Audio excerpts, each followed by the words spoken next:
Alam ko na naghahanap ka ngayon ng pagkakakitaan. Malamang isa kang OFW o empleyado na nawalan ng trabaho dala ng panahong ito. Pero bago ang lahat, alam niyo ba na simula nung tumama ang pandemya sa ating bansa, ay marami talagang negosyong naapektuhan, lalugi at nagsara na nagresulta sa pagkawala ng trabaho sa marami sa ating mga kababayan. Ngunit, merong mga negosyo na malakas kahit sa gitna ng panahon ng pandemya, gaya ng mga health and wellness, na dahil sa kalusugan ay dinagsa ng ating mga kababayan. At pagkain din na bumubusog sa ating katawan. At sa gitna ng limitasyon sa paglabas ay nandyan ang iba't ibang delivery service na naghahatid sa atin ng mga online orders. Sila yung mga halimbawa ng mga negosyong lumakas sa gitna ng pandemya, pero alam nyo ba na ang delivery service lang ang nangingibabaw sa lahat ng to? Sa kahit anong sitwasyon, palaging in demand talaga ang negosyong ito. Mapapagkain, gadgets, rubber shoes, damit o mahalagang bagay o dokumento o kahit ano pa yan. O gusto mong matanggap o maipadala ka agad, sa anumang oras o panahon, talagang delivery service ang kailangan. Sa bawat pag-ikot ng mga motor ng delivery service na makikita mo sa iba't ibang lugar ay katumbas din ang pag-ikot ng ekonomiya sa ating bansa. Ang delivery service ang isa sa mga buhay ng ekonomiya. Mula noon hanggang ngayon, pagkakataong kumita dito ay palaki ng palaki dahil sa demand sa serbisyong hatid nito. Alam nyo ba na ang operator ng delivery service ay kumikita ng 20% sa bawat delivery ng driver nito? For example, meron kang sariling delivery service na negosyo. Kung nag-average ang rider mo ng 500 pesos per delivery transaction, aba, may 20% na kita mo doon ay 100 pesos. At kung nakaka-10 delivery ang rider mo sa isang araw, meron kang kita ng 1,000 pesos bilang operator. Ngayon, kung meron ka namang 100 riders, ang kita mo sa isang araw bilang operator ay nasa 100,000 pesos. Ganon kalaki ang kita bilang isang operator.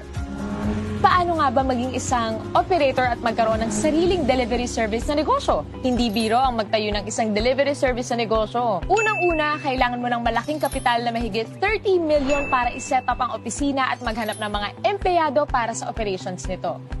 Pangalawa, kailangan mo ng isang IT company na gagawa ng software at operating systems nito na nagkakahalaga ng mahigit 50 million para iset up at i-maintain taon-taon. Pangatlo, kailangan mo kumuha ng iba't ibang permit para sa pag-operate ng negosyong ito. At pang-apat, kailangan mo pang mag-set up ng iba't ibang opisina para sa mga iba't ibang lugar na mag-ooperate at kumuha ng mga permits para dito. Mukhang mahirap maging operator ng isang delivery service na negosyo dahil sa dami ng kailangan, lalo na sa kapital, pero ngayon, posible na. Worry no more dahil nandito na ang isang delivery service company na pwede kang maging online franchise operator.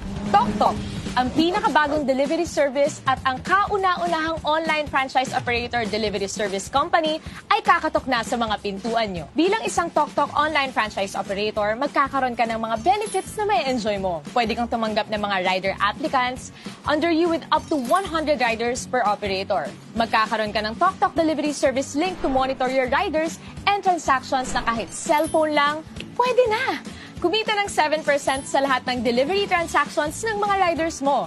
At pwede ka rin magkaroon ng pagkakataong kumita ng hanggang 30 to 60,000 pesos. Kada buwan yan, take note, at nasa bahay ka lang. At pwede ka na rin maging online franchise operator anywhere in the Philippines na hindi mo na kinakailangan mag-set up ng kanya-kanyang opisina sa iba't ibang lugar.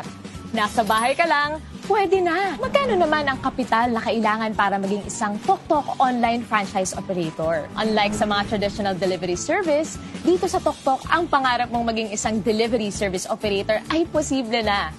Hindi mo kailangan maghanap ng malaking opisina. Hindi mo kailangan maghanap ng mga empleyado.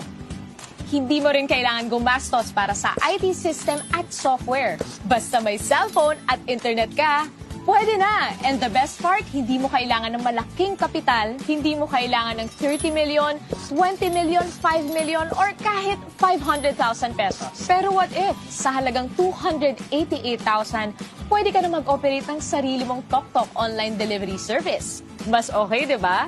Huwag ka muna mag-celebrate dahil naintindihan ni TokTok ang pinagdadaanan ng karamihan sa ating mga kababayan sa panahong ito. Kaya from 288,000, ginawa na lang nilang 58,888 ang kapital.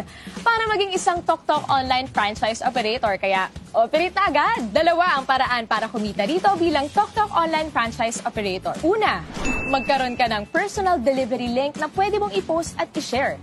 At kapag meron kang kaibigan na nag-book gamit ang iyong personal delivery link, ay 3% ang pwede mong kitain. For example, meron kang average na 150 bookings sa isang araw at nag-average ka ng 150 pesos kada isang booking.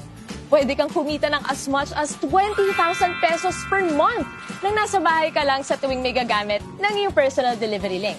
At ikalawa, pwede kang kumita ng 7% bilang isang TokTok online franchise operator mula sa delivery ng iyong mga rider. Pero hindi pa tayo nagtatapos dyan.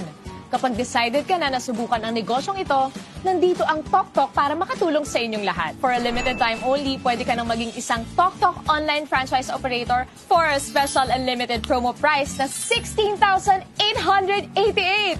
All in na yan!